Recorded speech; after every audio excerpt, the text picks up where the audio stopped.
Good morning, all. Thank you for joining us. And first of all, I'd like to thank Dr. Vishal for giving me this opportunity. But I'd rather hear this from him. It's such a joy to hear him come approach a problem or a historical narrative from different angles. So I'm just a scribe here, who compiled his lectures given over several years here and there. The last several months and during our meetings and different kinds of meetings. Anyway, this script is based on a chapter from the forthcoming book, Bible and the Making of India, Modern India. So this is an abridged or a brief version of it, and it has different flavor to it, certainly. Let me just right away start reading as it was presented or be presented in Oxford forums. All right, the Bible and the Making of Modern India. One more thing, like the line number can help us to point out any mistake or any comments, or that may help us later to refer back.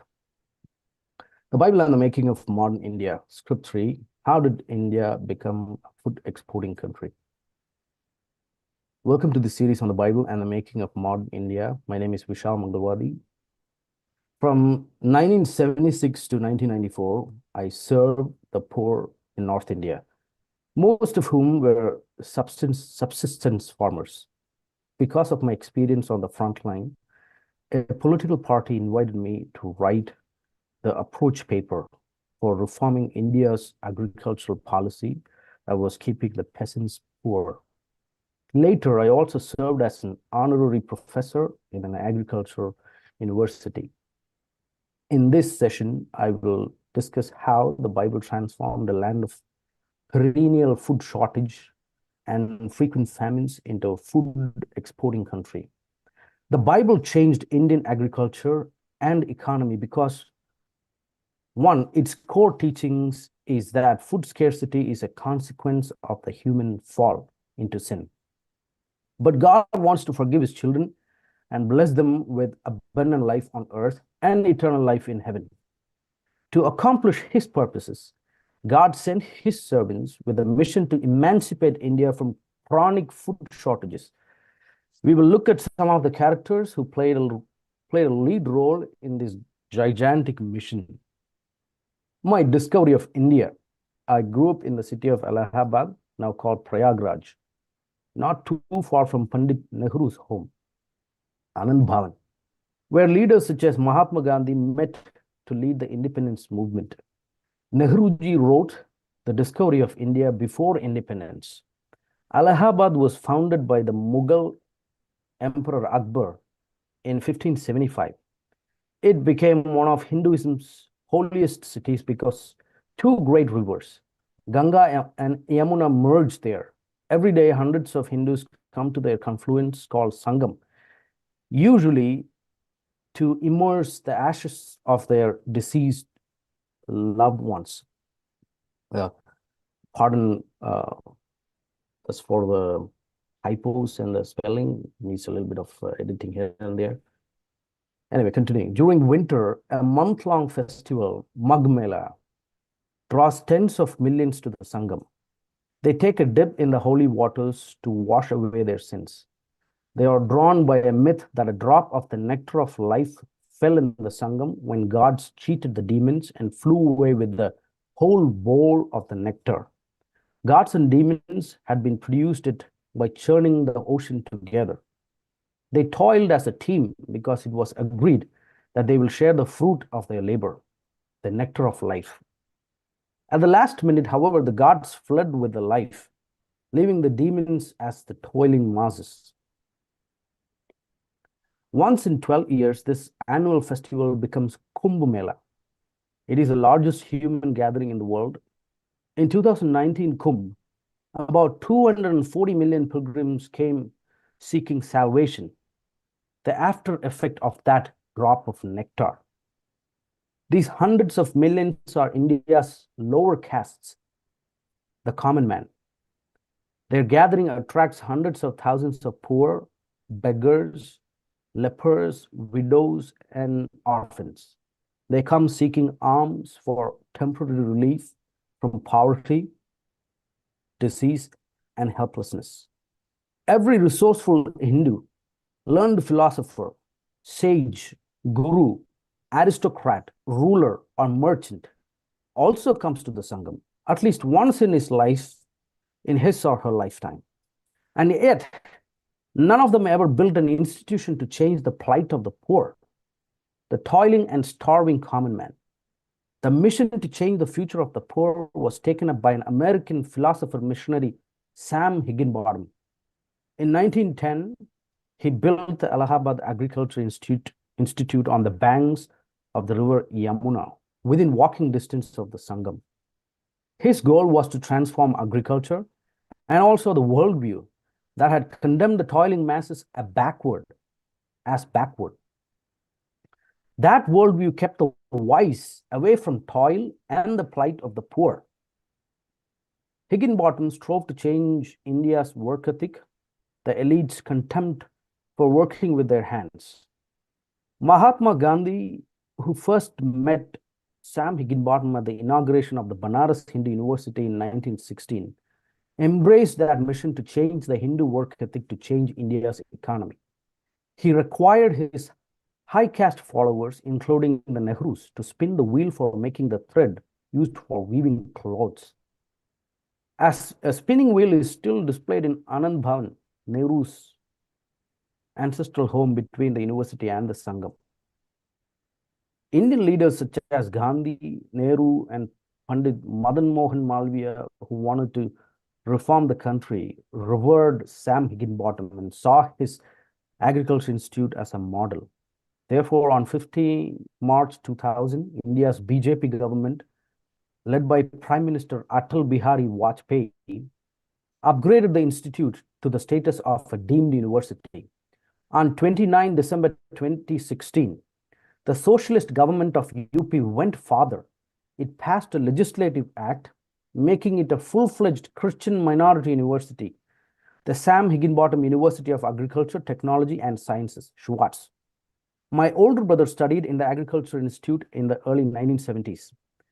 From 2014 to 16, I served there as an honorary professor and the director of Center for Human Resource Development. Changing the philosophy of pessimism. Why did no Indian philosopher, sage, ruler, or businessman ever make a systematic attempt to fight hunger, eradicate chronic poverty, and modernize agriculture? Sam Higginbottom, who studied philosophy at Princeton University in the USA in the early 1900s, addressed some of the religious and philosophical ideas that made India poor. A basic factor was that India's religious thinkers agreed with Buddha's pessimistic presupposition that life is suffering. That first noble truth implied that life without suffering is not possible. The only way to get rid of suffering is to get out of the seemingly endless cycle of births, deaths, karma, and reincarnation. Indian sages and ascetics lacked neither intelligence nor dedication. They did not seek ways of improving food production because they sought escape from life itself. Their belief was that life is a never-ending, inescapable suffering. This religious worldview bred a culture of fatalism and a fear of fortune. Religion did not try to bring them into a living relationship with God as their father. It did not inspire them to see God's kingdom here in this life. They abandoned economic pursuit and spent their energies in seeking mystic experiences, occult powers, or in appeasing deities and demons who become inauspicious unless they are properly appeased. Missionaries, civil servants, magistrates, and engineers began changing the traditional culture of resignation. Some of them focused their spiritual/intellectual energy to transform Indian agriculture because they had been inspired by Charles Grant and his perspective on the Bible. Charles Grant was an evangelical civil servant in Bengal who went on to become a director of the British East India Company, a member of parliament, and an active leader in the influential evangelical community known as the Clapham sect or saints. Understanding Grant will help us understand the missionary engagement with culture. Charles Grant, agriculture and nationalism. Charles Grant arrived in India in 1767, just 2 years after the Mughal emperor had given authority to the British East India Company to administer Bengal. No one had trained the company soldiers, merchants, clerks, and accountants the art of governing. 2 years after arriving in Bengal, Grant saw the disastrous famine of 1769 to 73. It devastated over 20 million powerless people and killed between 7 to 10 million of them. The famine was caused by erratic rainfall and outbreak of smallpox epidemic. Grant soon learned that famines were a regular feature of the Indian subcontinent because farming was dependent upon monsoon rains for irrigation. No Hindu, Buddhist, or Muslim ruler had ever taken practical steps to change that situation and harness the rain of glacier water in irrigation dams and canals. Rulers did not even build warehouses to store grain for rainless years because pre-scientific farming did not yield surplus grain. In any case, rulers did not see welfare as the state's responsibility, and religious leaders interpreted calamity to be a result of karma. The scarcity of food became an opportunity for merchants to raise food prices so high that it became unaffordable to the poor. Kings and emperors did not build the infrastructure of roads, bridges, and tunnels to transport grain from one part of India to another. Transporting high-value products such as grain needed security and insurance. Security could not be provided without political unity. Development of insurance and banking required a common and just law operating in all the kingdoms and a nationwide law enforcement mechanism that was accountable. The famine that Grant and others saw and described had a lasting impact on Indian psyche. A century after Grant, in 1882, another civil servant, Bankim Chandra Chatterjee, wrote a classic novel, Anand Math. His story of Hindu-Muslim conflict is set in that famine. The novel made Chatterjee's song Vande Mataram a popular contender to be considered as India's national anthem. Indian publishers routinely omit the novel's last chapter, which is included in various editions published by the Oxford University Press. This concluding chapter says that after defeating the Muslims, the victors, the Hindu sannyasins, or the ascetics, decided to start a military campaign against British colonialism. Their heavenly guide stopped them. Interestingly, his argument was the biblical concept of providence. God, who governs history, the heavenly teacher says, had sent the British to India to teach practical matters of science and technology, agriculture and business, law and commerce, management and leadership.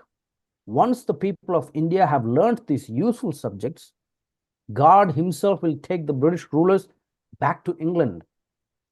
Bankim Chandra, one of India's first nationalist novelists, knew how Charles Grant and others had responded to the awful sufferings inflicted by famine. It made Grant the prophet of modern education and agriculture for India. Bankim Chandra believed the Bible's teaching that human suffering was contrary to God's will. The Creator had intended human beings to live in a garden in abundance. Sin had driven man out of the garden to the jungles and slums. Sin is rebellion against God. It makes us enemies of our loving Father. It makes us slaves of sin and Satan. God sent the Savior, Jesus Christ, to save us from our sin and therefore from the slums as well. The Lord Jesus came to give the world abundant life. That was also the purpose of God's invitation to Abraham in the Old Testament to leave his culture and walk in a dynamic interpersonal relationship with God. If he did that, God would give Abraham's offspring a land flowing with milk and honey. They would become a blessing, a light of hope to the nations. Grant knew that the Bible was an optimistic, not escapist book. It began to be written when God delivered Abraham's descendants from Egypt's slavery in order to fulfill his promise of shalom, the peace that comes from freedom, from tyranny, justice under the rule of law, the economic progress through diligent work, private ownership, and security of wealth. In 1792, Charles Grant followed the suggestion of the evangelical member of parliament and abolitionist William Wilberforce to write down his observations of life in India and his prescription for changing India, including its agriculture and economy. At first, the book was hand-copied for the members of parliament who had to renew East India Company's charter in 1793. The book was printed in 1797, and in 1812, Parliament itself published it as a state paper. That made it a lasting influence upon the civil servants who governed India. Grant advocated that Britain must cultivate reason among the people of India by teaching English to improve vernaculars. Merchants, soldiers, and clerks do not educate. Therefore, in his observations, Grant contended that the East India Company should send missionary educators to teach natural sciences and mechanical arts to harness nature, reduce toil, and increase productivity through inventions. This move to mix the business of the East India Company with missionary service to build up India had up until that point been strongly opposed. In the pre-industrial age, agriculture and cottage industries were the main means of production and wealth creation. Taxing agriculture had been a perennial problem for the Mughal Empire. After 1765, taxing agriculture had become the company's responsibility. Therefore, when Charles Grant returned to England in 1790, the East India Company and the British government sought his advice how to make taxation fair to incentivize wealth creation. That opportunity to relate with movers and shakers became the first step for Grant to climb the ladder of leadership in the company and eventually become a member of parliament. Grant's younger contemporary, William Carey, the first Baptist missionary in Bengal, began implementing Grant's prophetic vision for transforming Indian agriculture and economy. His mission did not pay him a salary. Therefore, he had to earn his living, initially in indigo farming and factory. William Carey and the Agri-Horticultural Society. In Britain, William Carey had worked as a cobbler before becoming a missionary. Translating the Bible in Indian vernaculars and thereby starting India's linguistic revolution was his primary mission. That linguistic effort produced social reformers such as Raja Ram Mohan Roy, novelists such as Bankim Chandra Chatterjee, and eventually Bengali poets such as Michael Madhusudan Dutt and Nobel laureate Rabindranath Tagore. Each of them benefited from Carey's infusion of the Bible into Bengali language, adopting the Bible's theistic and optimistic worldview and positive notions of nationalism. Carey's marble bust will greet you if you visit the Agri-Horticultural Society of India in Kolkata. No such society existed anywhere in the world when Carey founded it in 1820. If you ask the society's receptionist, she would be able to show you the society's early minutes, all in Carey's handwriting. Reading those minutes will help you understand what missionaries did to bring new crops, fruit, and flowers into India. How they built models and innovative programs, fairs, competitions, incentives to improve production by improving the science of agriculture and horticulture. Carey, the Bible translator and a mentor to the civil servants, pioneered the systemic research into agriculture in Bengal. Before him, no Hindu or Muslim scholars had done anything comparable. He published his groundbreaking research in the Journal of Asiatic society. He made pioneering contributions to study and teaching of botany. He learned and introduced the Linnaean system of gardening. His botanical garden in Serampore became India's second best after Kolkata's. His dedication to science and the environment led to the naming of the Carey genus in his honor. The Bible prevented William Carey from seeing the world as Maya, the Hindu concept of the material realm as entanglement in cosmic illusion. Here he studied plants and taught botany and forestry because he believed the teachings of the Bible that the world was declared good by its creator and given to human beings to manage it on behalf of their father. The curse came upon the land as a consequence of human sin. The gospel's message is that sin and the curse it deserved had been nailed on Christ's cross on Calvary. A repentance of that sin and receiving forgiveness that the Lord Jesus offers reconciles sinners with God. In the Bible's book of Romans 8, chapter 8, verse 20 to 24, it says that the creation was subjected to frustration, not by its own choice, but by the will of the one who subjected it, in hope that the creation itself will be liberated from its bondage to decay and brought into the freedom and glory of the children of God. The Bible's promise of the earth's renewal inspired William Carey to advocate cultivation of wastelands and teach scientific forestry. His advocacy of revealed truth about nature, its problems, and its renewal became the catalyst for government initiatives in such spheres. It inspired a number of initiatives that challenged pessimistic resignation and changed India. Irrigation systems was one of those crucial initiatives. Harnessing, not worshipping River Ganges. Many officers of the British Army were trained at the Addiscombe Military Seminary established in 1809. They studied subjects such as drawing, surveying, fortifications, mathematics, classics, and Indian languages. The brightest students were recruited in the engineer corps. Around 1818 to 19, a young cadet named Proby Thomas Cotley attended the seminary. Like many others, he was the son of a church pastor. Cotley and 9 of his students joined the engineering corps. Many of them played pivotal roles in designing public works such as dams, canals, and railways. Seldom did they engage in military conflicts. Cotley, for example, became the superintendent of Ganges Canal projects, learned the Hindu sages, worshipped the holy river Ganges, and meditated on its banks. They sought liberation from reincarnation and partook in rituals such as Varuna Yajna or Parjanya Yajna. These rituals had been invented to appease the god of rain Varuna. Yajna means sacrifice or ritual. One such ritual, still practiced in distressed times, required dozens of naked women to plow the fields while the priest recited sacred mantras.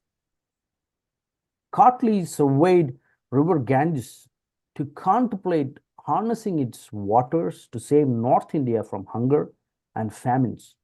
He planned overcoming complex challenges with limited resources. Capable Hindu entrepreneurs had built many temples and ashrams on the banks of the river. Cotley proposed to establish a water engineering college so that bright Indians may learn to rule over rivers instead of worshipping them. James Thomason, the Lieutenant Governor of the Northwestern Provinces, supported Cotley's idea actively. He helped establish India's first engineering college. It began in Roorkee in 1848 as the Thomason College of Engineering.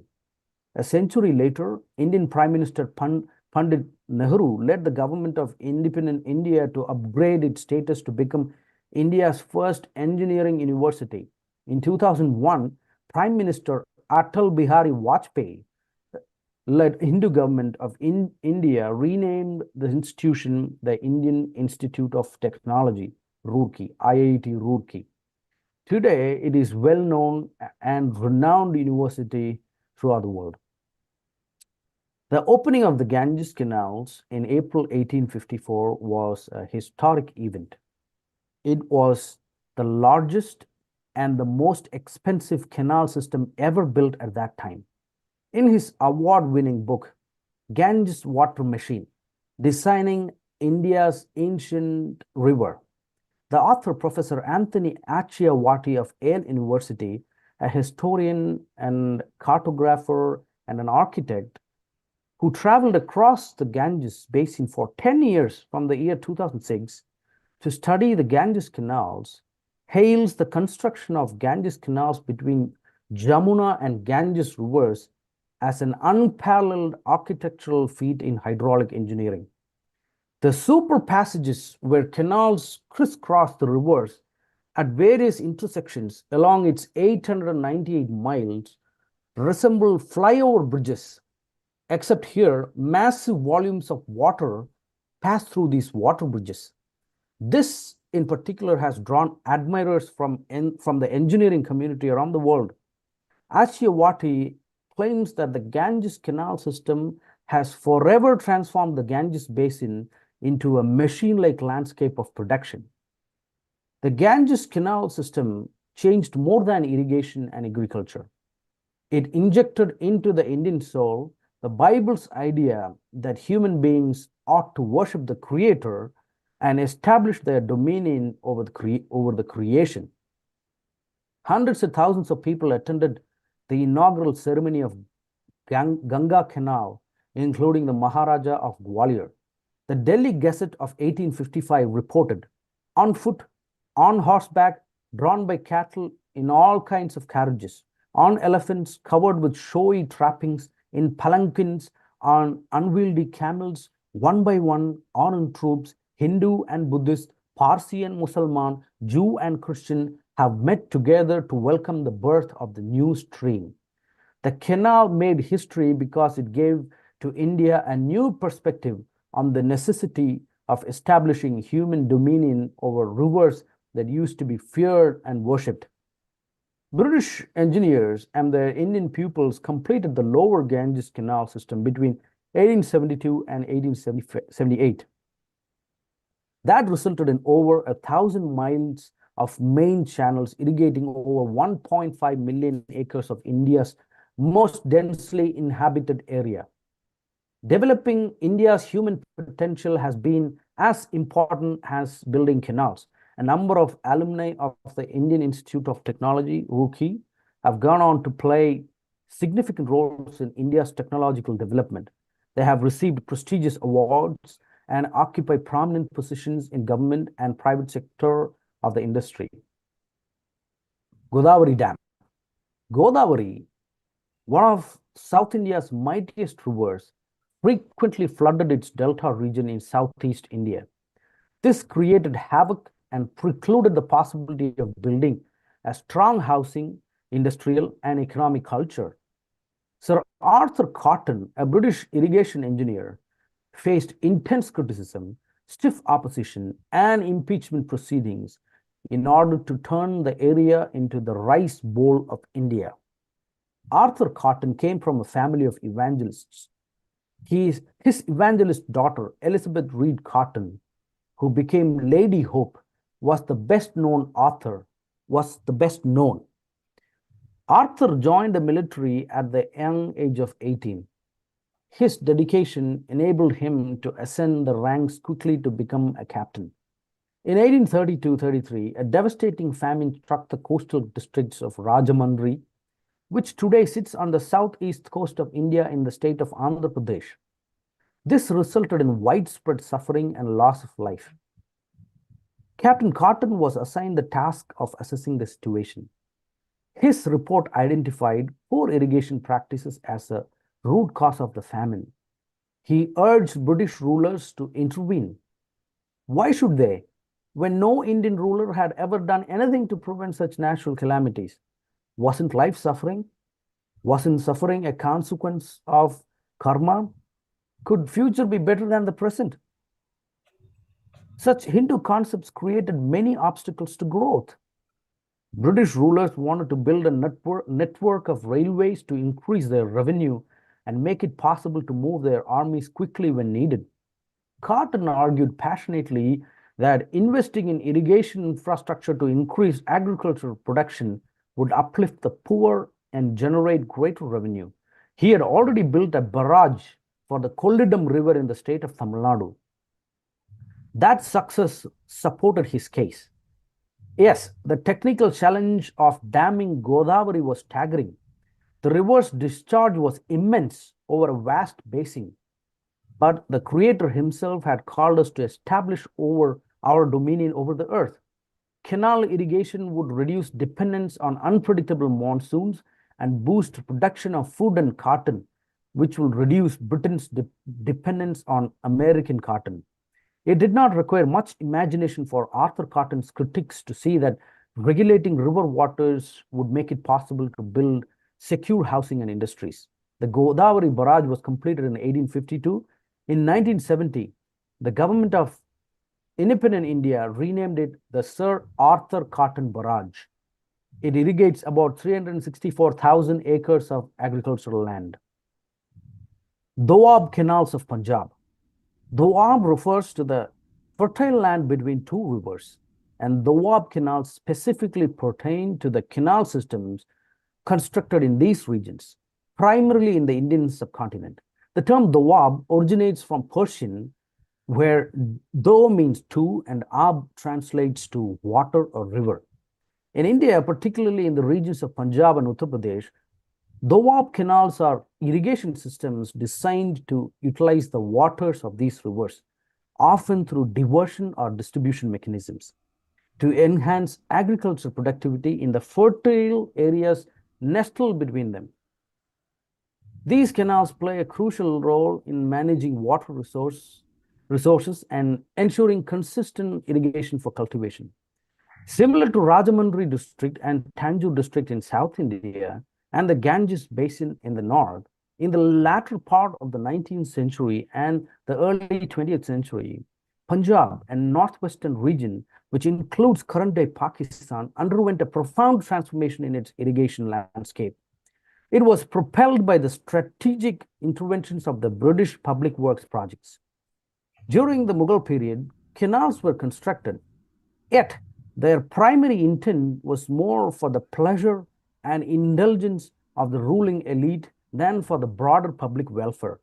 However, the trajectory altered significantly with the advent of British rule following the annexation of Punjab in 1849, marking the onset of a distinct phase in canal construction and the approach to irrigation.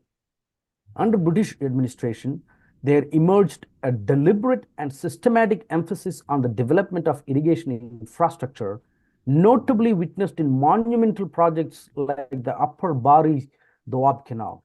This ambitious initiative redirected waters from the river Ravi to distant districts such as Amritsar and Lahore, breathing life into over 177,000 acres of previously barren lands.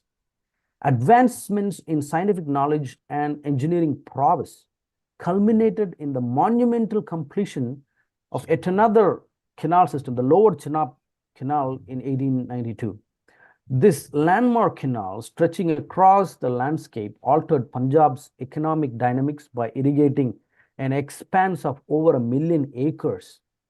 Following the inauguration of the Lower Chenab Canal, subsequent years witnessed an accelerated pace in the construction of other canals, strategically harnessing the flow of rivers like the Jhelum. This expansion led to the establishment of vast canal colonies, and notably the ambitious Triple Project between 1905 and 1917. This resolved the challenge of redistributing water between Ravi, Chenab, and Jhelum rivers. This feat led to the irrigation of a colossal 1.3 million acres, significantly expanding cultivated land. The inception of the Punjab Canal colonies marked a distinct epoch in the trajectory of irrigation development. Previously desolate and unproductive terrains were metamorphosed into thriving agricultural hubs. attracting settlers predominantly from the congested eastern district of Punjab. The colonies, emblematic of an agricultural renaissance, brought life to approximately 2,081,000 acres by 1921. Beyond the canals, a mosaic of other irrigation sources played pivotal roles.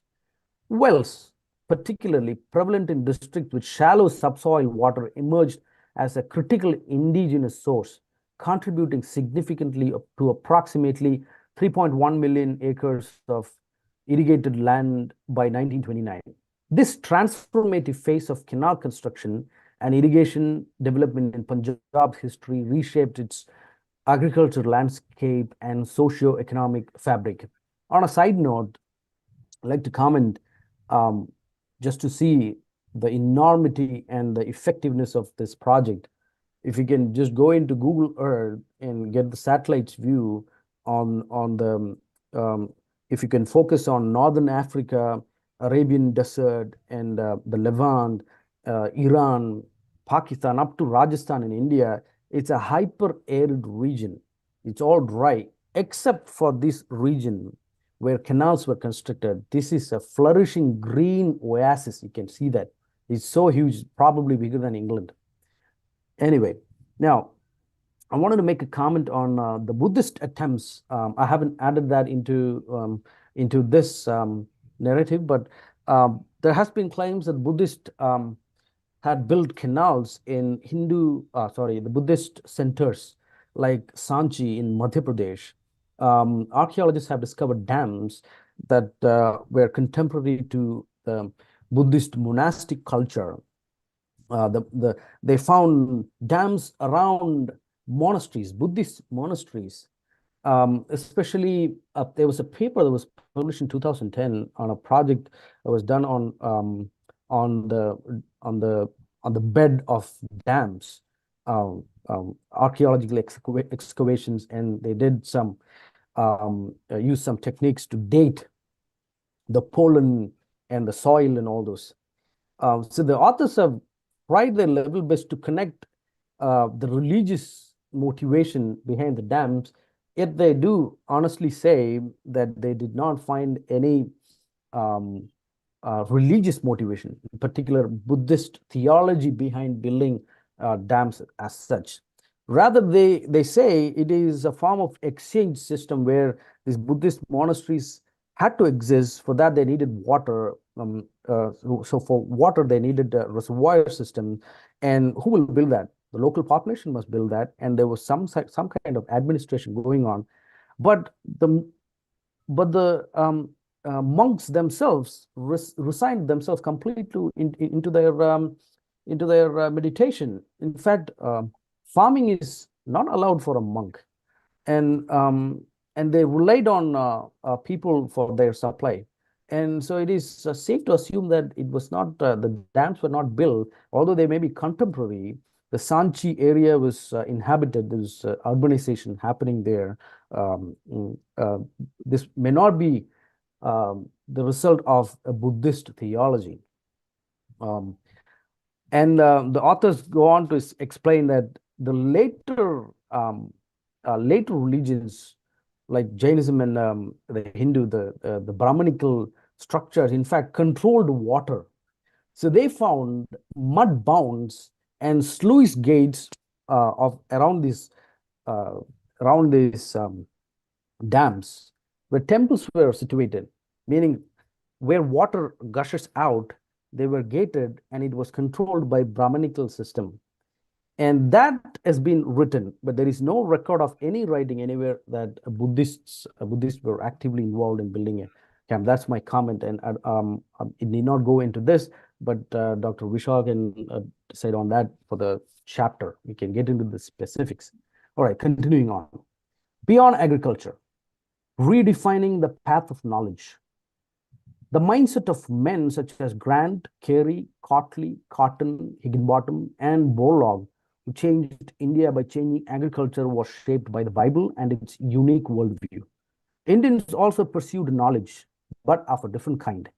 The path of knowledge, or Jnana Marga, was and remains one of Hinduism's most important paths of moksha, which means the liberation of the self from birth and rebirth.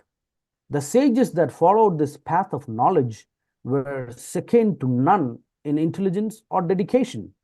Yet none of them studied or taught agriculture to pave the way for India's green revolution. They did not even try to fight hunger or transform India into a food exporting country. That became the mission of the Nobel Prize winning American scientist Norman Borlaug. He is known as the man who saved a billion lives. Norman was born on a farm in Iowa in 1914 to a Lutheran family. During his teen years, he experienced America's Great Depression, a time of great economic uncertainty and unemployment.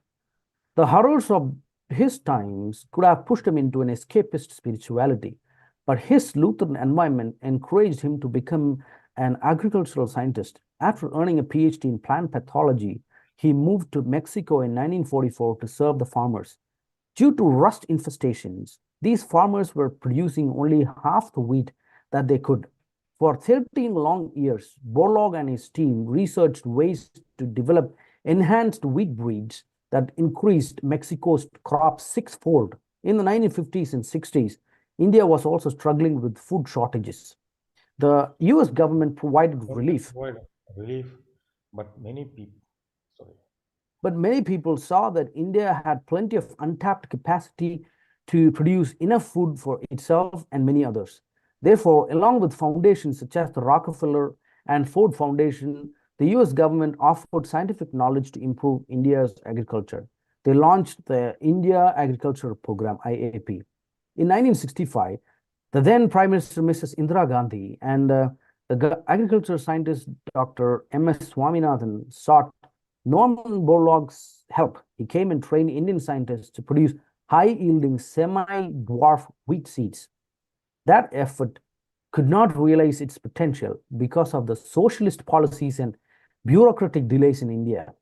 Borlaug confronted officials, including Union Minister Ashok Mehta, advising against the Stalinist policies that Mrs. Gandhi's father, Pandit Nehru, had adopted following Russia and some Western universities. Stalinist collectivization of agriculture was diametrically opposite to the Bible's vision of economic freedom of each man under his own fig and wine. 1 Kings 4:25, Micah 4:4, Zechariah 3:10.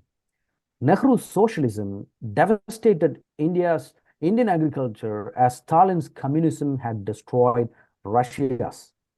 Eventually, Borlaug's scientific guidance and Bible-based economic philosophy of limited government and free market economy paved the way for India's green revolution. That philosophy, still followed only half-heartedly in India, relies upon the citizens' freedom from the government and its ideologically driven bureaucratic experts.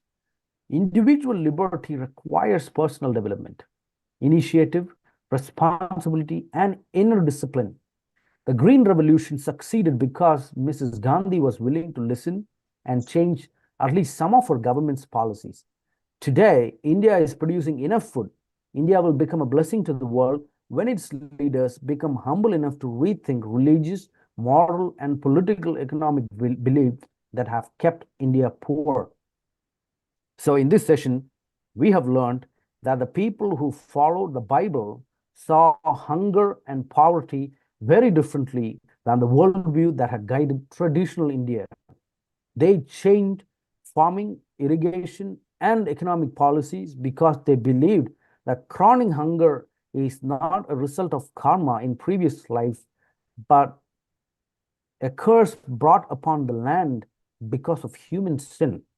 India was changed by the Bible's teaching that God wants to bless his children with forgiveness of sins and abundant life.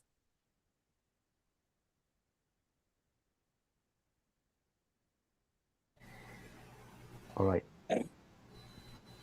Yes, brother, you can handle the Q&A.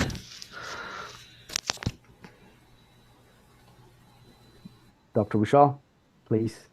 Yeah. Well, thank you very much, Blesson. I think Blesson has done a lot of research. For Oxford filming, we had to trim it down to 25 to 3,000 words, but he has quite a bit of information, so he can handle questions, and it's very nice to have Kamesh Flynn, who visited us in Oxford. But we'll introduce people a little later. I think let's take questions and let Blesson handle them. Hey, Prasan, can you stop the screen sharing if you don't need it? Yes, I can stop. I mean, if Yep. If needed, we can pull it up. Yeah. Sure. So Blesson is not an agriculturist. Physics is Neuroscience, yeah. Neuroscience, sorry. He's a researcher in Texas, but he spent 10 days or so with us in Kerala 2 years ago, or almost 2 years ago, to do this research and write the paper. So I'll let him continue to handle it. It's a huge task ahead, Dr. Vishal. Sure. I don't know. Sure. I had a question, if I may ask. Yeah, sure. I wanted to ask about, so you in the end mentioned how concepts of limited government and free market has brought agricultural blessing to India. But like modern, like what we see in even today in India, you also that script says that only partially have we accepted that kind of idea. Right. It seems like on the world stage, the way leftist media tries to portray the government, it seems like it's a right wing. So it must be exactly how it's done in Western right wing, quote unquote, nations, right? But it's not so. Like in India, they opposed, like the farmers opposed, that middlemen should no longer be there. And that's because of crony capitalism, right? That is because big businesses, Adani Group, and like are in league with the government. So how must we start on a local level to empower, farmers and landowners? Tell them about their rights, help them be free businessmen. How can we begin to change that? Yeah, Dr. Vishal proposes a brilliant idea in the chapter, which when it will come out, but it's not in the script here. It's the Bible that must the Word of God that must transform Indian mentality. So you're right, crony capitalism is a problem in India. Capitalism is a success in Western countries because Bible has already transformed the minds of people, from Reformation onwards. European nations became great because the integrity of the heart and all it followed the biblical world. People followed the biblical worldview, so it was easy to follow free market economy. In India, it's clearly a problem. Like the Ambanis and the Adanis would take over and crush the small guys. That's where church must pitch in, and every local church must become a center for some kind of agricultural activity, and the pastor must have an education on transforming his immediate agricultural landscape, especially in the rural ministers who are working, evangelists and pastors who are in the rural areas. They must adopt this. In fact, I've completely bought into this. I'm sure it is from the Lord that my parents who are who are ministering in rural environment in Tamil Nadu, we are thinking about it. We are in the planning phase, and slowly things are coming together. We are thinking of the church, the local church, helping the farmers out based on the word of God. And the church is the answer. Children of God are the answer. And when we are doing a phenomenal job, and people grasp that and they adopt that, whether they know Jesus or not, this will transform the local landscape for sure. Did it answer that question? Perhaps Dr. Vishal can shed light in a different angle, though. I'll be happy to speak, but let's see if there are other questions, and then we can return to this future, because the question that Samuel has is about the future. The script is about the past of what the Bible did. Now, today, the Bible doesn't do any such thing because the Christian theology has changed. In fact, Sam Higginbottom was condemned by the evangelicals as a liberal, a social gospel man. He studied philosophy. He came to evangelize Dalits, particularly in Kota, Manpuri area, Etawah area, where Mulayam Singh, Akhilesh come from. So when he came, his vision was there was a whole evangelistic breakthrough that was happening all the way from Punjab, praying Hyde, Sialkot area, up to Manpuri, Eta area. And he came to minister in that context of Dalits converting to Christ. But his mission sent him to Allahabad to teach economics. And he was not an economist. But in the process of studying economics, he realized that it is agriculture which has to be the foundation of economic life. And then he wrote this book, The Gospel and the Plow, which we have published. Dr. Ashish Alexander and Mark Raja in Bangalore. He designed the cover of The Gospel and the Plow. So for a few more minutes, if we stick with history, and then we talk about the future, which we've done a lot, and some of the answer to what Samuel has raised and the comment that Blesson made. In the very beginning of this series, in the maybe first 20 weeks or so, we are in 116th week, Andreas Wieland gave a presentation on the cooperative movement in Germany. So I'll return to it and we can talk about it. But that's the direction for future that Blesson is alluding to. So we've had many sessions on agriculture, and Dr. Sukholi led a whole series of sessions on, or he helped organize. We don't have too many agriculturists today with us, but we do have Professor George, Peter George, who taught agronomy for many years in Allahabad. So he's one agricultural scientist who understands many of these issues. But let's return to it in a few minutes. So any questions on the script itself or the history? So, Doctor, this is Priya. I needed to ask you firstly that, someone mentioned about the Adanis and the Ambanis, but there are also the Arthias in Punjab which control the agricultural system, not only in Punjab, but in Uttar Pradesh and also Bihar.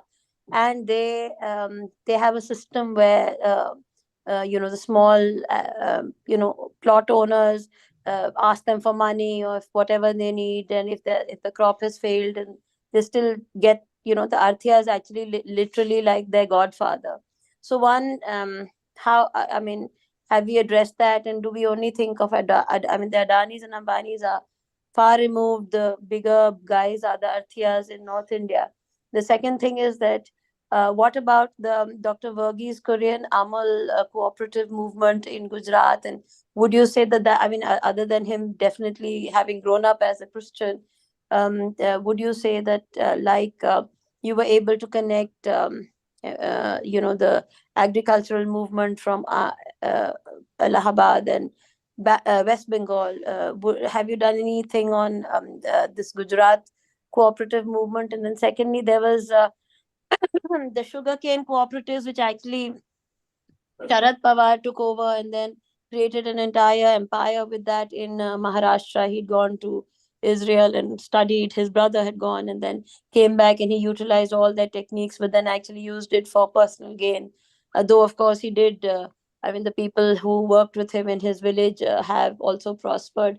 So, another question on that model, and also the worker model in Punjab, and the PAU model, which is there any link to the Bible in that? And is there any work done in the other movements in India which did work on various things like this?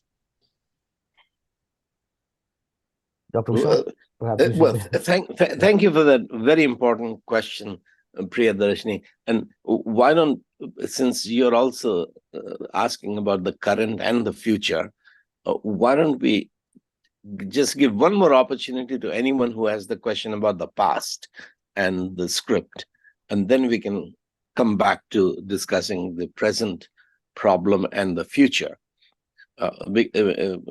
Because this is what I mentioned to you, that George Fernandez invited me to, he was a socialist, he invited me to write the approach paper for the future of Indian agriculture for the Janata Party, which I did.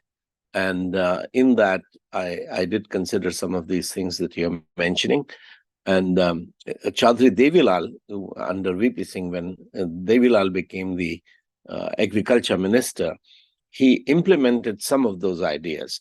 So while I've not been in touch with this whole development, particularly the 11-month agitation which the farmers led against the 3 laws that Modi government had injected 2 years ago, and finally Modi government backed out, but there has been no resolution to the problems. So I'll be glad to address it in a few minutes, but let's see if someone still has any questions about the script itself and the previous history of 200 years. So Grant's book was written in 1790. William Carey established the first agri-horticultural society in 1820, but he had built his, he had also worked in the Calcutta garden, botanical garden. He had done extensive research, I think, on the district of Malda, which is now in one of the districts, which is now in Bangladesh, and the agriculture there. He published it in the Asiatic Researchers Journal. I was amazed that at that time he had done this extensive research on agriculture as a Bible translator who has come here as a Baptist missionary, but researching Indian agriculture. And then, of course, Arthur Cotton and the whole irrigation movement, and Sam Higginbottom and Norman Borlaug. All of these we had to trim because of the limits of 25-minute script. But any questions in that regard from anyone? And many of the Punjab irrigation, etc., that is a contribution from Blesan himself. But what we have not yet done is the players who were building these canals, that they were evangelical Christians, that their personal biographies we have not had the time to develop, but I'll comment on it. Right now, what is happening in some sense is the romanticization of this native life. So the village rustic life is innocent, and they are innocent people. The natives are innocent. They produce. I mean, this is a narrative. I'm just commenting on that.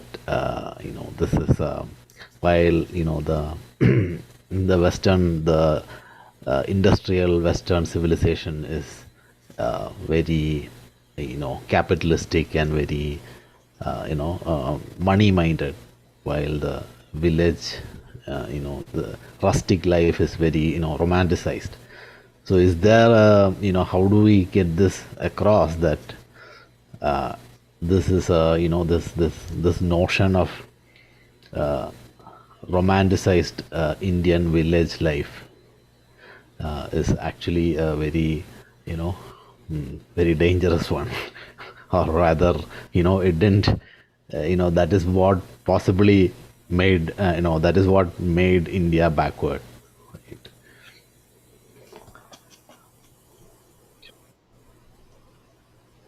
I think there are no more questions on the history or the script. So Okay, so let's combine the two questions from Samuel and Priyadarshini, and then this comment from Prasant. We've seen the whole mindset that was developing from Charles Grant up to Nehru.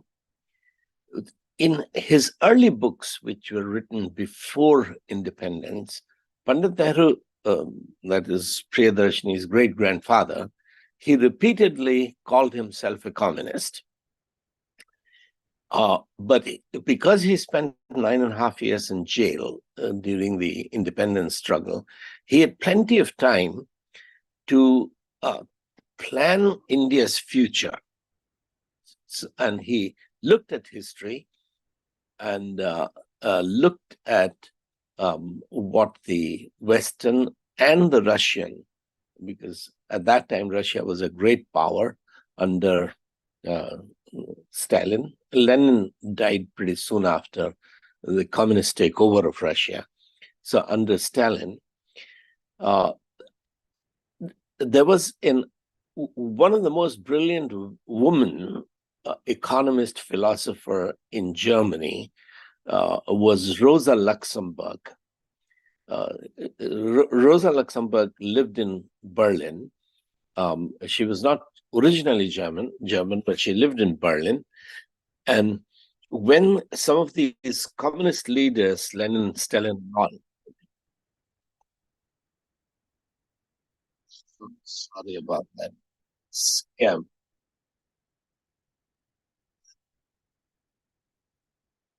Sorry about that.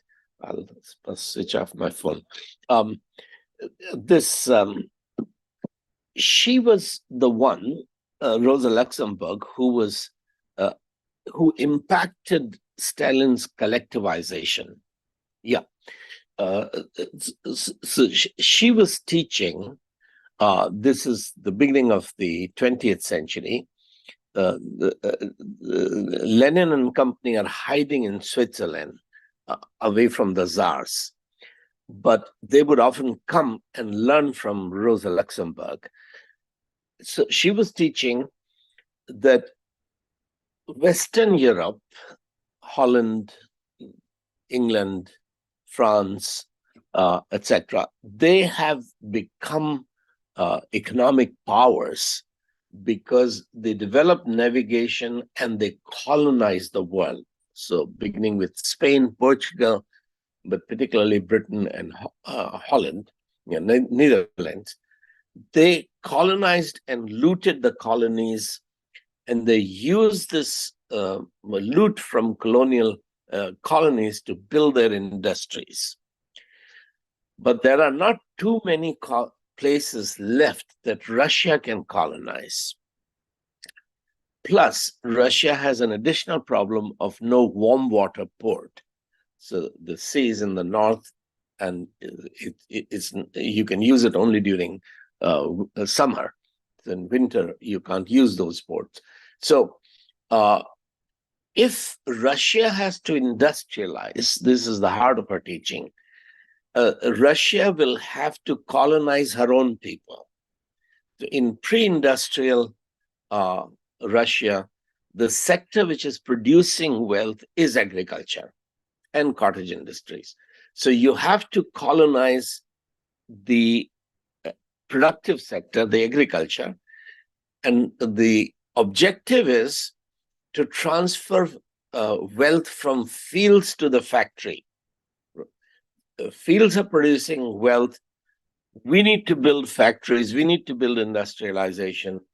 And this is how it has to be done from fields to the factory. Germany also, because Germany became a nation much later, much after Holland, England, etc. Germany had not colonized too many, although Germany is economically and numerically a big power in Europe. It didn't have the colonies as other countries, smaller countries had. So once Stalin came to power, there were three other big communist leaders who were his equal and intellectually perhaps better. They said that we must collectivize agriculture. And Stalin killed all three of them, that they are asking me to plunder the peasants. But then after eliminating them, when he had total control of the Communist Party, he implemented their ideas, which were really Rosa Luxemburg's ideas of collectivizing agriculture, which is what I'm saying in paper is antithesis of the biblical emphasis of every man under his own wine and his own fig. That verse, I've quoted only 3 references, but that's actually repeated many times in the Old Testament. And that had a profound impact on George Washington, the first president of the USA who led the Revolutionary War against England. He served only one term as a president, and in that one term, at least 48 times in his official prayers and writings and statements, he quotes that verse, that God's objective is for each, the freedom from Egypt, freedom from slavery, means each man living under his own wine, his own fig, inviting his neighbors for parties with no one to make him afraid. So security, private ownership, property, this Jewish mindset has a huge impact on George Washington. But Stalin is going in the opposite direction. But because the collectivization of agriculture happened in 1932 to 1934, which destroyed about 10 million or so kulaks were killed and destroyed Russian agriculture, from which Russia has not recovered even now. Nehru became wise enough not to collectivize agriculture, not to take, to keep the idea of private ownership, because a person will work much better on his field if he thinks that he's working for his children and his grandchildren.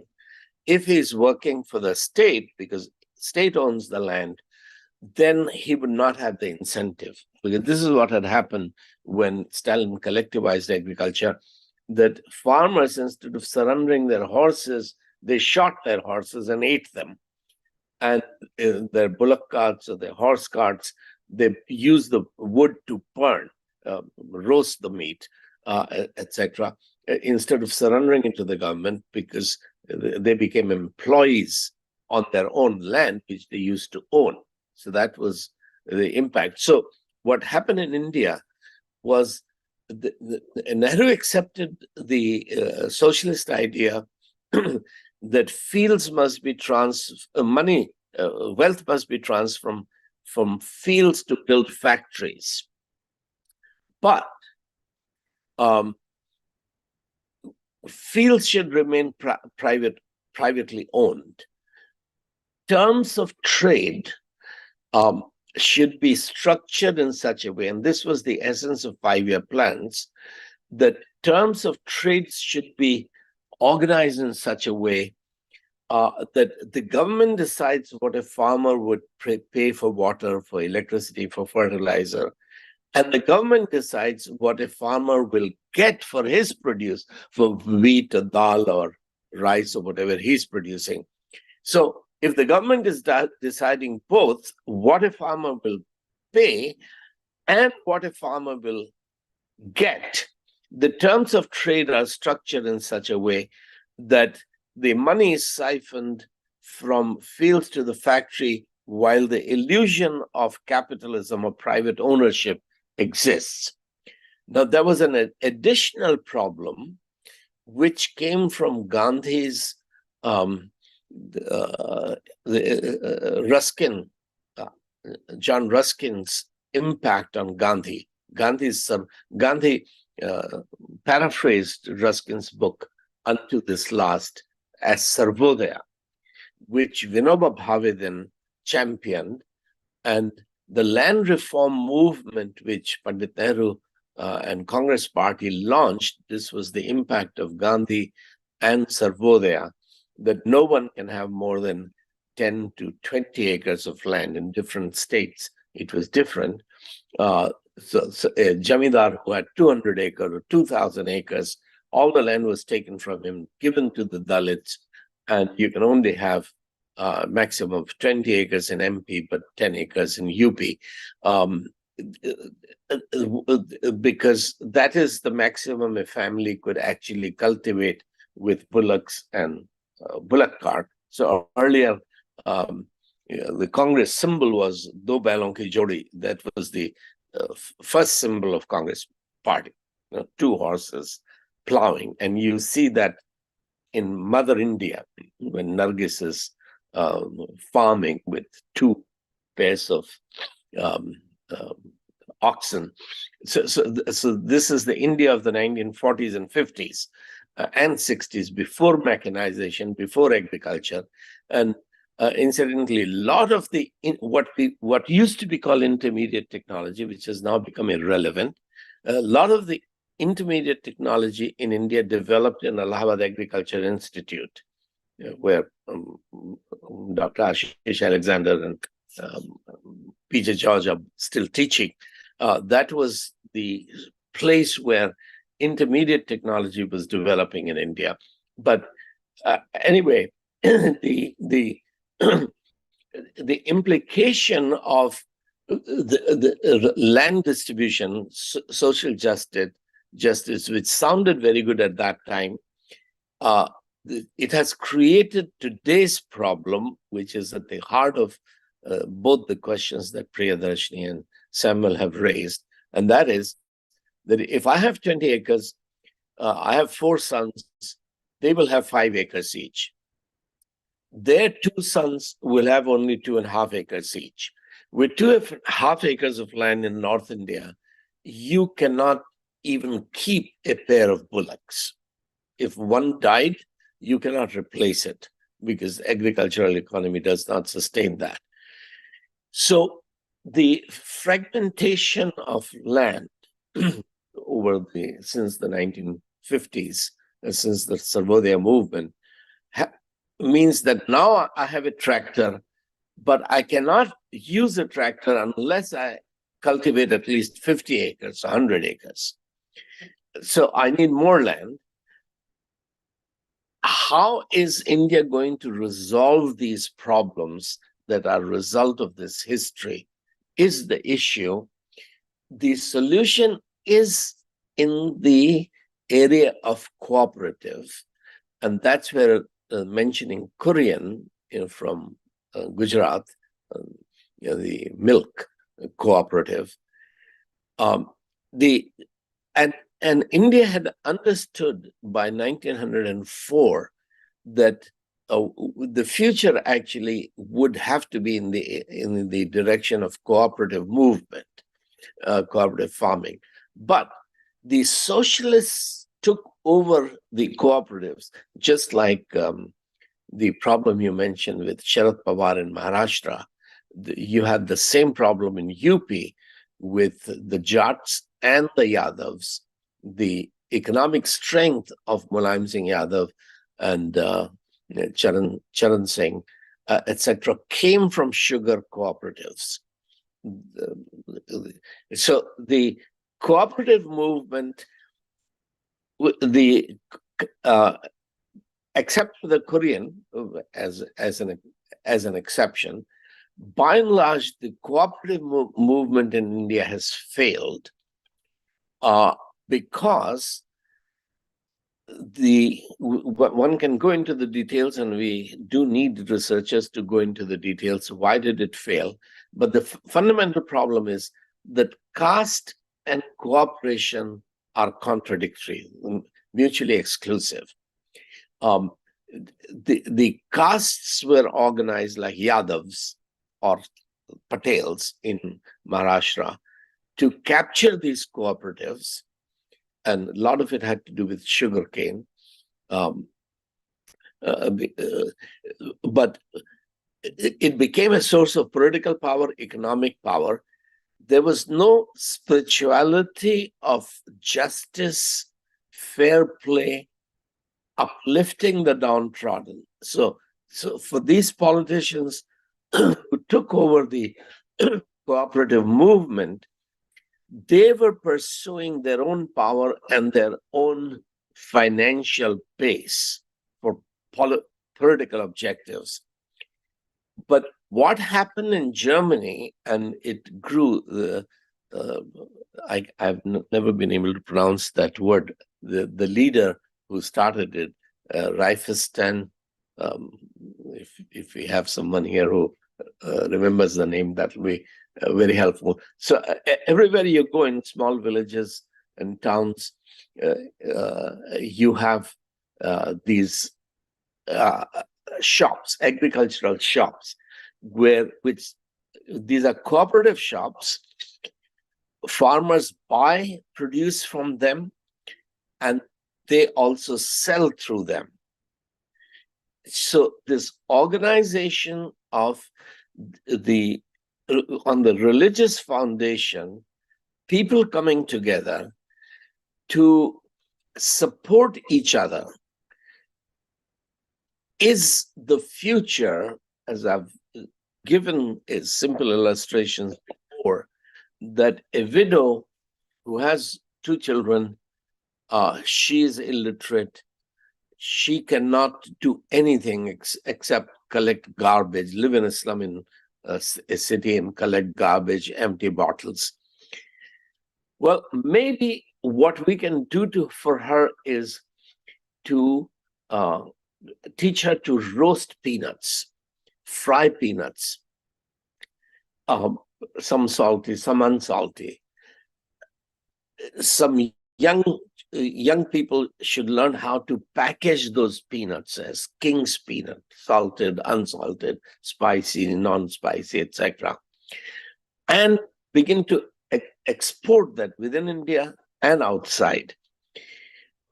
Now, this would require a cooperative movement. That widow living in a hut, she doesn't have a kitchen where she can roast peanuts, and the quality control, hygienic control of hygiene. This is where Dr. Sukhali, who is with us online, his idea of a community center where you do have kitchens where different women or different people can come in different time, make fish pickle or peanut, roast peanuts or chana or whatever is growing, mango or chili or lemons. So this cooperative movement, which is serving the primary producer, the farmer, he's growing vegetable.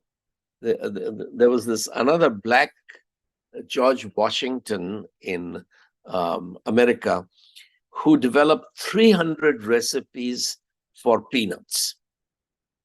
And the peanut butter, etc., is just very well known of those. But this is the sort of a cooperative movement which has to have, which needs to be church-centered and theologically centered. We can go into the details. And actually, I think I sent you that paper on the UP's coming religious quake, in which I develop about dairy cooperatives. So what has happened in Gujarat, much better than that, can happen all over India in terms of dairy cooperatives, which are, they have to be professionally managed, but church elders ought to be the board members from an elected position. So I have actually in that paper and others, if you send me your email, I will send you that paper about my proposal for Allahabad, which was written, I think, in 2016, written for UP, that if we were going to transform UP, if the gospel was going to transform UP, and I do expect in the next 10, 15 years for a church growth in North India, which has not happened in 2000 years, that eventually 50% of India is going to turn to Christ. And this would be a mass movement at the grassroots. And this mass movement at the grassroots, it's necessary for there to be healing, casting out demons, preaching the gospel, but it must lead to transformation of education, transformation of agriculture, and transformation of small cottage industries, which little people can do on their own time. But then marketing of that not through these big names like Adani and the others who were trying through the laws that Modi government had placed. They were trying to have a kind of a crony capitalism where few capitalists begin to take over the program of the minimum support price, which is what the farmers were fighting for, and the privatization of the agricultural produce. So yes, now Indian agriculture is producing a lot, but it is the business, the market, the business community that has the capacity to buy, hoard, sell. They are the ones who are making profit. And this is the one that the profit was what the crony capitalists were targeting, against which the whole agriculture farming community rose up 2 years ago and had the long agitation. So what's the solution to this? The solution is reform of the church, transformation of the church. The Indian theology, including all of our seminaries, have been greatly corrupted by the corruption of the gospel in America. That's why it was important to learn from what German cooperative movement did 150 years ago, which spread all over Europe, including in America. It changed American agriculture, which you will not study any of that in any of the American Bible seminaries, because as I mentioned in my Facebook post, that the white revolution in India, the milk revolution, began in Allahabad. Well, actually, it began in Princeton Theological Seminary in New Jersey, where Sam Higginbottom gave a lecture on the cattle problem of India. That lecture was given in 1919. In 1920, it was published. In 1924, the Animal Husbandry Department was opened in Allahabad, and one also in South India, I think Vellore, but it may have been somewhere else near Bangalore. So two of these first modern animal husbandry projects were started as a result of Sam Higginbottom's lecture, that lecture is there in this book, The Gospel and the Plow. I think the chapter is called The Cattle Problem of India. So here is an American philosopher who is studying the cattle problem of India. And I don't say this in this Facebook post, yesterday's Facebook post, but all of the milk revolution of India is based on buffaloes, not cows. India can produce at least 4 times more milk if killing and eating of cows is allowed. If the unproductive cows could be slaughtered for meat, for skin, for bones, etc., the food production will go at least 4 times more. But the present, on the basis of buffaloes alone, India has become world's #1 producer of milk, and this began in a theological college. You don't expect a theological seminary today to organize a lecture on the cattle problem of India or anywhere else, because this is not a theological subject in today's reductionistic mindset. But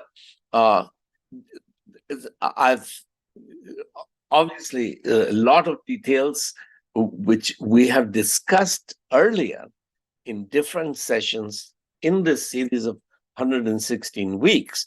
And I've also written about these, but I think what I've said right now is probably long enough. I should stop. That, yes, learning from the past, critiquing the present, we have to plan for the future. And we have been working on this. And this is where I think Dr. Sukholi's contribution in getting the agricultural experts, and there are 200-300 Christian who are professionals who have studied with PhDs and MSCs, including agricultural engineering. That cooperation already exists, and we have not yet found the money to begin to implement those agricultural projects, but we have at least, I would say, at least 20 or so concrete projects from different parts of India that have emerged as a result of this Bless India project. So Bless India project kept this Thursday night meeting, but it also had education meetings, which are continuing to this day, and had agricultural meetings and medical meetings. So we are still working on the legal, lawyers, judicial dimension, but the agricultural events, which went on for almost a year, they fizzle out for now, but they do have at least 20 solid programs which are waiting for capital infusion that we can begin to change the future. That's short summary, but long enough. So, in the context of what you've said, for example, Manrega, which was set up, by UPA 1-2, and its effect on agriculture, and John Dre's philosophy of agriculture and the way you could help the poorer farmer, and third, the situation that when we go to the right, we have an issue where they want to bring in the big cooperatives like Ambani, Adani. We also had an issue with UPA 1 and 2 wanting to bring in Walmart and Sunil Mittal to create a similar kind of conglomerate. And then versus John Dre's and all. So we have either we go the extreme left or we go the extreme right.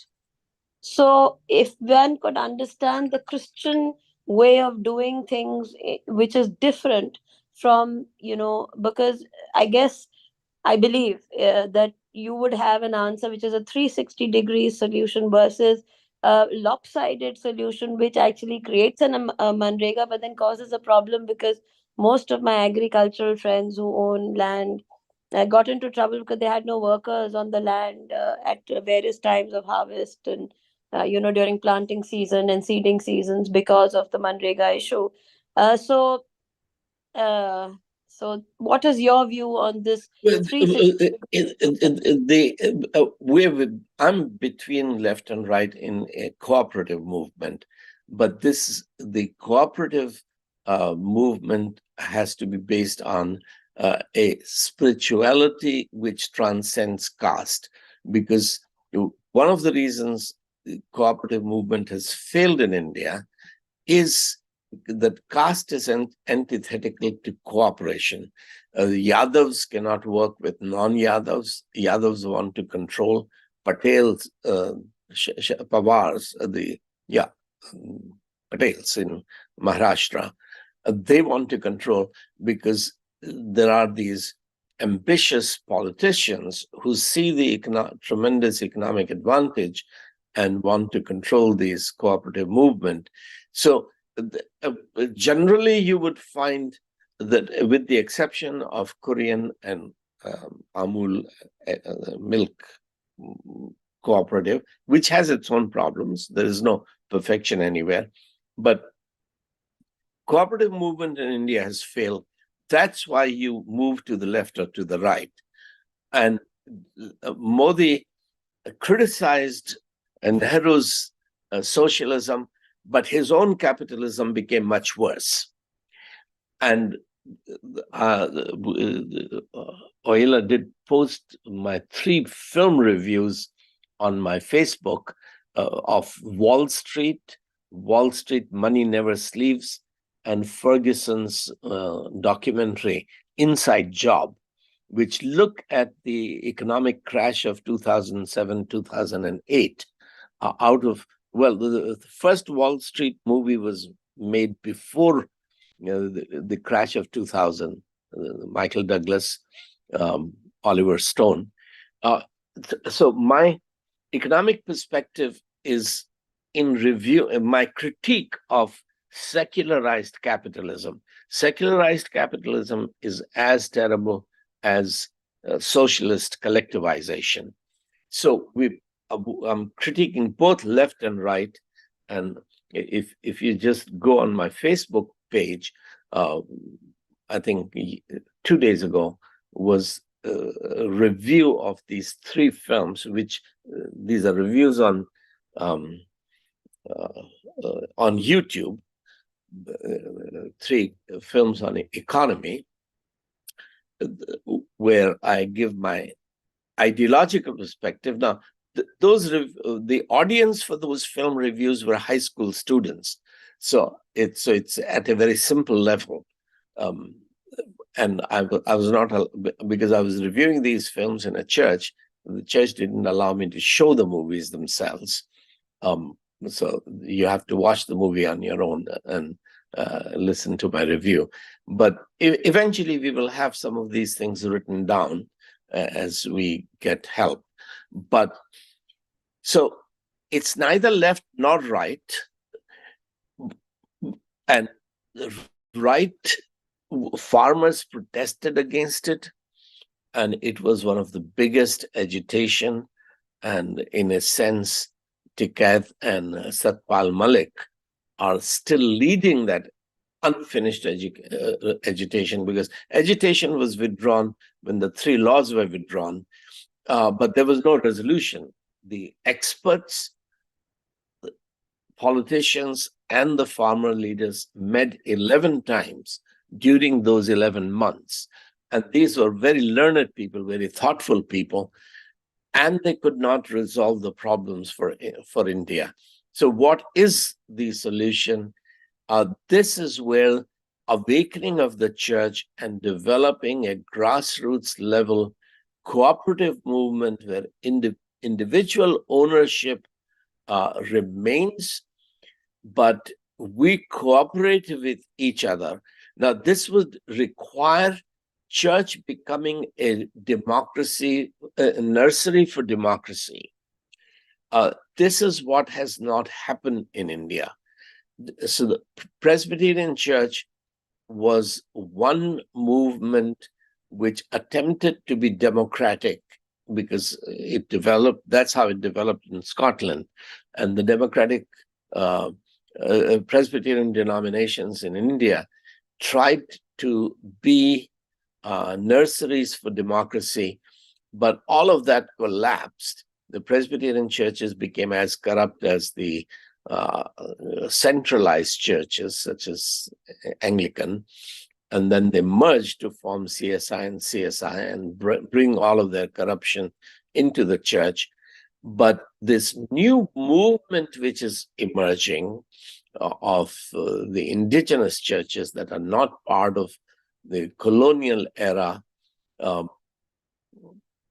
denominational structures, these churches, part of their training has to be in leadership development and development of cooperative spirit of leadership, which is really the Old Testament and the New Testament pattern, the concept of elders.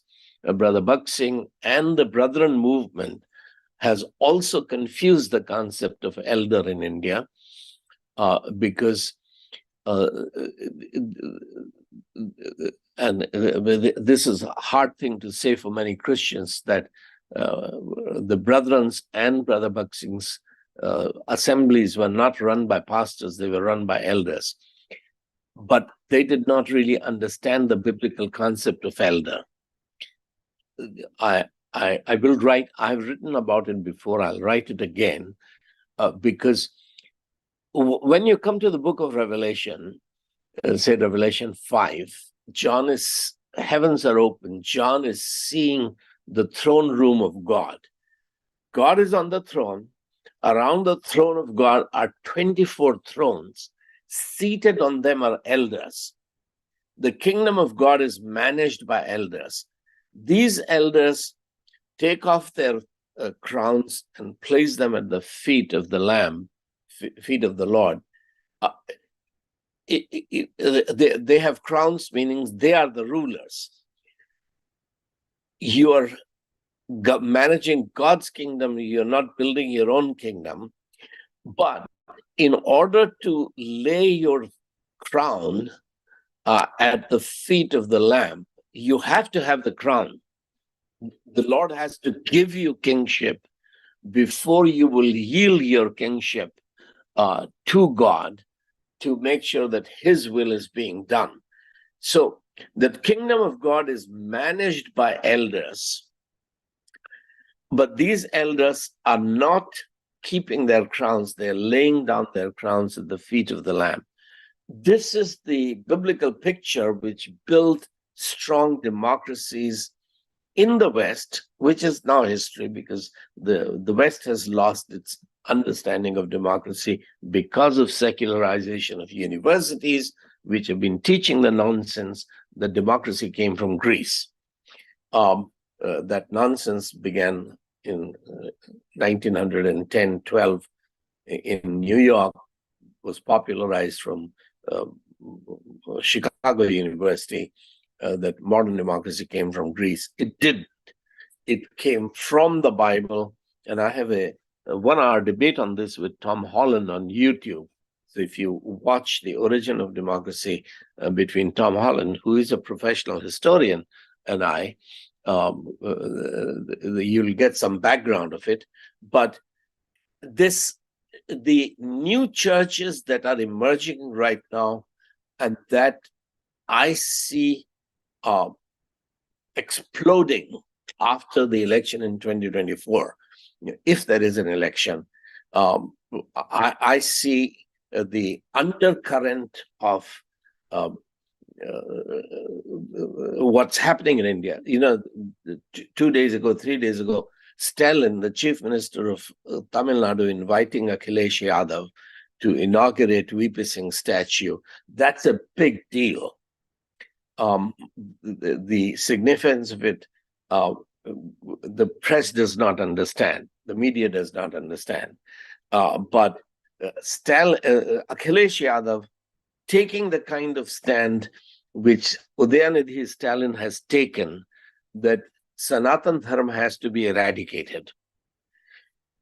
Akhilesh Yadav, Nitish Kumar, Rahul Gandhi, Kharge have no option but to realize that if Hindutva is the main threat to the constitution, to democracy, to freedom, then you have to undermine Hindutva. Once a political party makes religion its platform, the opponents of that party, opponents of BJP, have no option but to undermine the platform of Hindutva. So this battle has been joined, although the media is completely, more or less indifferent to what is happening. But this is a tsunami, as I had said a few months ago when Udayanidhi Stalin first made that, read his written speech that Sanatan Dharma needs to be eradicated. That's a tsunami in which Stalin is now roping Akhilesh Yadav. And Akhilesh already understands that this has to happen. The only way to defeat BJP is not during election. You have to defeat the Hindutva platform, the Sanatan Dharma platform. They're embarrassed about the word Hindu because the word Hindu comes from Persia. And so now they're preferring Sanatan Dharma, but Sanatan Dharma is also not a Hindu term. Annie Besant was the first one who used it. It's a Buddhist term. She applied it to Hinduism. But this essentially caste and democracy, which assumes that all human beings are created equal, and Hinduism, which assumes that all human beings are created unequal, are mutually exclusive. Both cannot survive in India. One has to destroy the other. It's possible that in the short term, Hinduism will destroy democracy. But in the long term, I think what has happened during these 200 years of God working out his purposes in India, in the long term, it is really what Ambedkar wrote in 1936, what Stalin has just said, that is going to overthrow the hierarchical system or that Hinduism created and has sustained. So India is heading for major change, and the change will begin on the 3rd of December, in 4 days when the results come out. But the real change would be at the religious level. But the significance of it, a lot of Christians would be very happy with the political changes, but the political changes would be short-lived unless the church elders, leaders who are casting out demons, who are healing the sick, who are preaching and baptizing, unless these people begin to understand that they have to become shepherds, not healers. I mean, healing is good, but what sheep needs is shepherd. And that's what I mean by cooperative movement. But once again,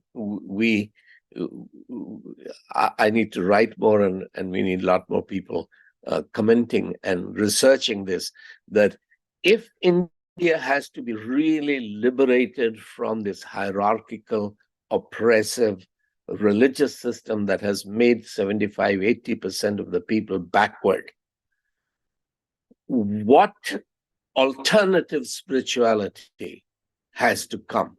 And this spirituality will have to express itself in practical projects of agriculture and food processing and marketing.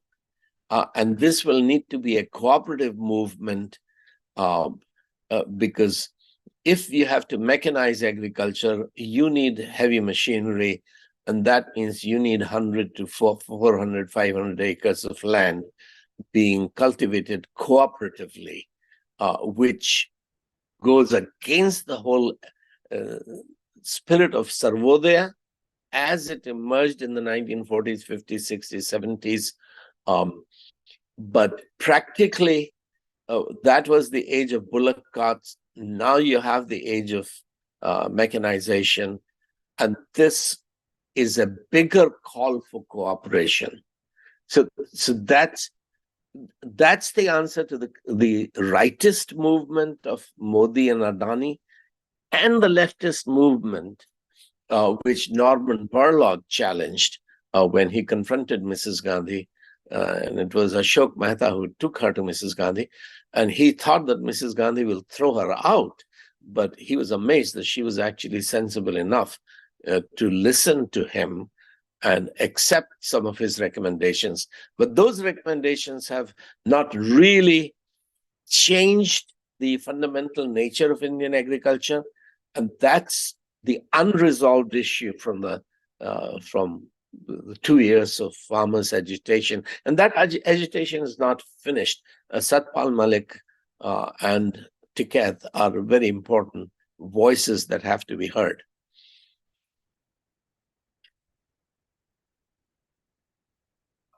I just want to put a couple of things here. First of all, Dr. Vishal, that's a beautiful history that you have put. Before coming the second time as a teacher to the or professor to agriculture into the university, Allahabad. I've been associated with the International Crop Research Institute, ICRISAT, and also with the European Union and the World Bank. Still, I'm involved in such programs. And irrigation, as you said, has a major role, and water management is very important in agriculture. Now, coming back at what we have in the 50s, we have about 30 crores of people, and our requirement of food was about 50 tons, million tons. What we were producing was about 40 million tons. So people were starving. And then the need of green revolution. And with the green revolution, I was also part of implementing a green revolution in the early 80s, from early 80s, with the Kerala government, then to the International Crop Research Institute, where we have introduced a lot of crops, uh, crop improvement system. Now the thing is, things change. Now, what we have is about, our GDP in agriculture is about 18%. Previously, it was about 80%. Now the need, as Pleasant said and as Vishal said, the need is, as we said, larger cooperatives, bringing up, consolidating the land in agriculture, either in contract farming or cooperatives run by the effective churches is going to answer. The thing is, now production in India is 320, 30 million tons food, grains. And what we recover is only 240. So about 100 million tons are extra. We are giving us cattle food and this and that, and then we are exporting it. I've been doing a lot of research in the past and present on that. And what we need is really a processing system and a marketing system where the common person cannot understand, won't be able to do that. We need a lot of labor to the other development sectors because, as I said, only 17% is a contribution of agriculture in GDP now. It used to be 80%, 80. That's come down to 17%. Now the thing is, because not agriculture is going bad, agriculture production is improving, everything is improving. But the thing is, again, other sectors are growing up, and the demand in the other sector, especially human resource, is more required in the other sector. We need to, bring up the churches here for processing our food and supplying our food. Production also we have to enhance. Unless and until the farmer get a reasonable price for his commodity, the production will not be keeping up. But the moment we start exporting the food, to be honest, about 160 or 170 million hectares, if we can bring into the moment it is about 140 million hectares are under irrigation or water resources. If we can bring it about 180, 190 hectares into real water management system, what we can do is, just take one season 6 tons per hectare, and another season another 6, so 12 tons per hectare. If we take, we can feed twice the population of the world. That is about 800 million, crores of people of the world we can feed. So that's our potential. Now, how to manage and develop the potential is the question. Right now, the seminar what we are having definitely is going to come into the limelight. The old church system will not be able to do that. We have to have the new generation churches. We have to get the youth leaders into that. As you said, we have to train the people and form either cooperatives or sort of, I've been involved in so much of what do you call, contract farming with so many crops in the south as well as not much in the north, but in the south. And this is something that the church can do. Now the Adanis and Ambanis will be doing that. But the church people, but the small denominations, they have to come together, have to take up some leadership, and we have to take the lead, and someone has to take the lead and bring them together, and we have to look forward. I'll be happy to join in that research right from the present scenario, what would be the future plan. And I'm so happy that we have such a good platform. Thank you very much, and God bless all. Thank you.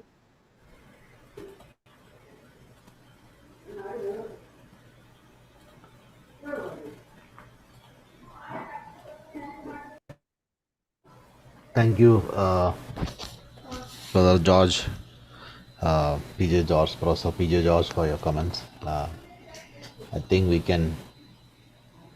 most of the questions are answered. Is there anything else? If not, we can close with prayer because it's already 11 o'clock in Yeah.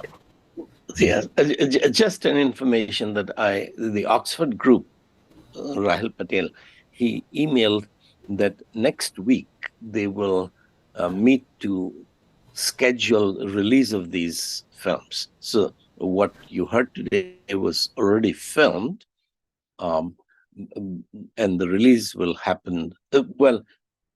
This should be released, but I think they're planning to probably release one film, one masterclass a week. So these will be released, but we quickly need to produce another 5 or 6 because we have so much research from these 116 weeks that we now need to begin to disseminate it. So do pray that the Lord will provide energy, time, resources to film at least 5 more of these. So we will look one of these weeks on how the Bible empowered Indian women, and Dr. Marcia Justin will lead us on that, and perhaps a session on Indian Renaissance with Ashish. So we'll have these discussions, but then we will be starting to release the films themselves. Thank you for the update, Dr. Vishal, and